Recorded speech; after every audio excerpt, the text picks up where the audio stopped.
Hello, good evening. आज हम शब्द पढ़ेंगे। शब्द पढ़ने से पहले हम एक बार ये देख लेते हैं कि शब्द आए कहाँ से हैं। जैसे अ है, क है, ल है, ब है, ये सब क्या है? ये वर्ण है, अक्षर है और अकेले हैं और भाषा की सबसे छोटी इकाई है। अब जब हमने शब्द पढ़ना है तो हमने जैसे शब्द क्या होते हैं, जैसे अ प्लस ब, ये क्या हो गए? सार्थक मेल बना इसका, तो ये अब हो गया। लेकिन हम शब्द ये वाले शब्द पढ़ रहे हैं कि जो शब्द हम प्रयोग करते हैं वो शब्द आखिर आए कहाँ से। उससे पहले एक डेफिनेशन है कि शब्द किसे कहते हैं। तो ये जो वर्ण है, जैसे अ था, ब था, तो इनका सार्थक मेल हुआ। तो हमने ये सीखा कि शब्दों के, वर्णों के सार्थक मेल को, वर्णों के सार्थक मेल को, मतलब उसका कोई अर्थ होना चाहिए। क्या कहते हैं? मेल को शब्द कहते हैं। मीनिंगफुल होना चाहिए उसका। जब हम शब्द बोल रहे हैं तो उसकी कोई मीनिंग होनी चाहिए। जैसे अब घर बोल रहे हैं तो हमें पता है घर है भाई, अब घर। अब हम चल बोल रहे हैं तो चल का पता है हमें, चल होता है। ल चल लच बोलेंगे तो ये गलत माना जाएगा। तो ये तो हो गई शब्दों की परिभाषा कि आखिर शब्द क्या होते हैं, जो सबको पता है कि शब्द क्या होते हैं। तो हमने ये नहीं, ये तो हमें पता है कि वर्णों के सार्थक मेल को शब्द कहते हैं। अगर हम छोटी कक्षाओं में हैं तो ये जानकारी हमारे लिए, इस शब्द के बारे में अगर हमने पढ़ना है तो इतना पर्याप्त है कि वर्णों के सार्थक मेल को शब्द कहते हैं। उसके बाद फिर हमने ये सीखा, अब घर, चल, छत पर, मत, चढ़, तो छोटे छोटे हमने शब्दों से वाक्य बनाए। लेकिन हम पढ़ रहे हैं कि शब्द आए कहाँ से हैं, और हम पढ़ रहे हैं प्रतियोगी परीक्षाओं के लिए, ताकि हमें पता चले कि शब्द के कितने भेद हैं। तो जैसे हम पढ़ेंगे आज शब्द के भेद। पहला भेद पढ़ेंगे आज, उत्पत्ति, मतलब कहां से इनकी उत्पत्ति हुई है। इसी को बोलते हैं स्रोत भी। उत्पत्ति या स्रोत के आधार पर शब्द के कितने भेद हैं। इसमें हमने पढ़ा, पहला तत्सम, दूसरा तद्भव, तीसरा देशज, चौथा विदेशज, फिर पांचवा संकर। ये हम वो पढ़ रहे हैं जो उत्पत्ति के आधार पर हम शब्द पढ़ रहे हैं कि आखिर हम जो ये शब्द यूज करते हैं, बोलते हैं, ये शब्द हमारे पास कहाँ कहाँ से आए। हम हिंदी बोल रहे हैं तो इसका मतलब ये नहीं कि हमारे सारे शब्द जो है हिंदी भाषा के हैं। हमारे बहुत सारे शब्द ऐसे हैं जो हम अलग अलग भाषाओं का प्रयोग करते हैं, लेकिन हमें ऐसा लगता है कि नहीं, हम हिंदी ही बोल रहे हैं और हम शुद्ध हिंदी बोल रहे हैं। अब जैसे तत्सम हो गया, तत् माने उसके, सम माने समान, जो जो मतलब जैसा है ऐसे ही, एज इट इज कहते हैं जिसको हम, जैसे का तैसा ही, जिसको वहां से उठा के, हम संस्कृत से आए वहां से उठा के हमने ऐसे ही यूज कर दिया। जैसे घृत शब्द हो गया, अग्नि हो गया, तो हमने क्या करा इसको, अग्नि को अगर हमने अग्नि, हिंदी में भी अग्नि ही कहा, संस्कृत के वे शब्द जो ज्यों के त्यों हिंदी में आके प्रयोग होने लग जाते हैं, उनको जो है तत्सम शब्द कहते हैं। घृत हो गया, अग्नि हो गया, बालक हो गया, बहुत सारे शब्द संस्कृत में, तो बहुत सारे शब्द हैं। तो उन संस्कृत के शब्दों को, जैसे बानर हो गया, अब हमने बानर को जो है अगर हमने हिंदी में इसको यूज किया तो ये शब्द संस्कृत का है। तो संस्कृत से ज्यों के त्यों जो शब्द हिंदी में आ गए हैं वो तत्सम है, और जो बदल के आ गए तद्भव, उत्पन्न होना, जो अलग हो गया। अब अग्नि बन गया, अब हमने जब हिंदी बोली तब हमने अग्नि जला दो नहीं कहा, तो हमने कहा आग जला लो। तो ये आग शब्द क्या है, संस्कृत से हिंदी बन के आए। उत्पत्ति बता रहे हैं कि इस शब्द की उत्पत्ति कहाँ से हुई है। तो संस्कृत भाषा का अग्नि शब्द था, इसकी उत्पत्ति जो है अग्नि से। जब हमने इसको यहाँ यूज किया, हिंदी में यूज किया, तो ये तद्भव हो गया, और अगर हमने संस्कृत में प्रयोग किया तो ये अग्नि थी।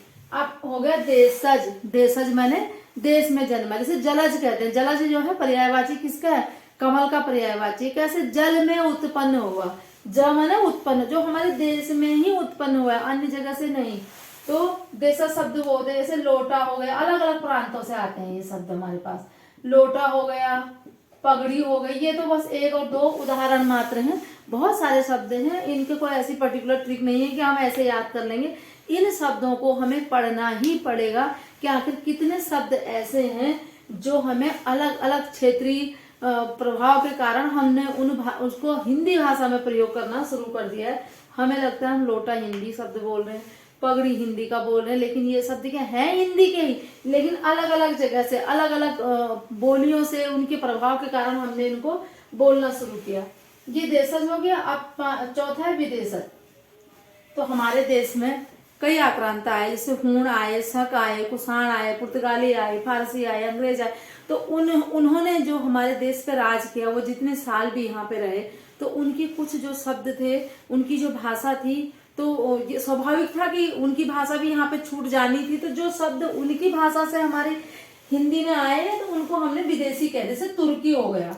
विदेशी का मतलब ये नहीं कि अंग्रेजी का होगा, तुर्की हो गया, फारसी के शब्द हो गए, अंग्रेजी का हो गया। अब इंग्लिश का शब्द हमने कह दिया, कोई शब्द ये हो गया, तुर्की का हो गया, फारसी का हो गया, अरबी का हो गया।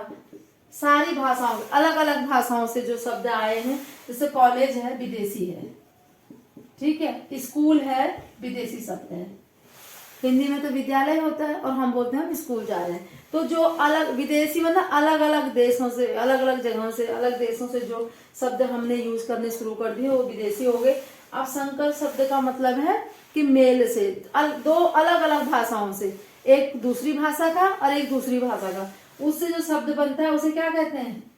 जैसे हो गया रेलगाड़ी, और जैसे टिकट घर, एक अलग भाषा का है, दूसरा दूसरी भाषा का। अब ये जो शब्द है ना, देशज शब्द हैं, तद्भव शब्द हैं, विदेशी शब्द हैं, संकर शब्द, इनकी एक छोटी सी सूची बना के मैं आपको ऐसे ही कुछ शब्दों को बताऊंगी। अब शब्द समझ में आ गए हैं। स्रोत या उत्पत्ति के आधार पर शब्द के 5 भेद होते हैं। तत्सम शब्द हो गया, तद्भव हो गया, देशज हो गया, विदेशी हो गया और संकर शब्द हो गया। अब हम कुछ शब्द देख लेते हैं जो हमने पढ़े हैं ना अभी कि तत्सम शब्द क्या है। तो तत्सम क्या आता है? घृत था, अग्नि, वायु, माता, प्रकाश, पत्र, सूर्य। अब घृत जो है जब हमने यूज किया तो घी हो गया, अग्नि का आग हो गया, वायु का हवा हो गया, माता का माँ, प्रकाश का रोशनी उजाला, पत्र का चिट्ठी हो गया, ठीक है, सूर्य का सूरज। सब ये शब्द आते हैं पूछने के लिए कि तत्सम के हैं तद्भव के। अब हम तो डेली यूज में बोल देते हैं प्रकाश, पत्र, पत्र तो कम ही बोलते हैं, लेकिन सूर्य ऐसा लगता नहीं है कि सूर्य शब्द हिंदी का नहीं है। पर्यायवाची पढ़े तो ऐसे याद कर ले, सूर्य, भानु। लेकिन अब हमने ये ध्यान करना है, वैसे भी जो तत्सम होते हैं उनके ऊपर रॉ लगा होता है, वो अलग समझाएंगे आपको। पर आप ये देखना कि जो ज्यों के त्यों हमारे संस्कृत से हिंदी में आए वो तत्सम हो गए हैं। जो तद्भव, जो उनका शब्द अर्थ बदल के आया है, जैसे जब हम हस्त बोलेंगे तो संस्कृत का शब्द है, हाथ बोला तो हिंदी का, घी हो गया, आग हो गया, ये शब्द जो है बदल के यहाँ आ गए। अब विदेशज हो गए, जैसे विदेशी में सब आएंगे, अरबी, फारसी, तुर्की सब आएंगे। तो अरबी का जैसे एक शब्द है कब्र, इनाम, फारसी के हो गए आतिशबाजी, आफत, और एक था 5वां भेद संकर शब्द, 2 अलग अलग भाषा से मिलके एक शब्द बना। अब जैसे छायादार बना है ना, तो छाया शब्द जो है संस्कृत का शब्द है और दार जो है फारसी का है, तो इन दोनों को मिलके क्या बन गया? छायादार। ऐसे ही पानदान, पान शब्द हिंदी का, दान शब्द फारसी का। तो ये तो संकर शब्द वो है जो अलग अलग भाषाओं से एक शब्द बन गया, जिससे एक अलग भाषा का, क्योंकि ये अपने आप में है ना, दार उपसर्ग के वो प्रत्यय में भी हम इसको यूज करते, दार प्रत्यय, फारसी का है ये दार, ठीक है।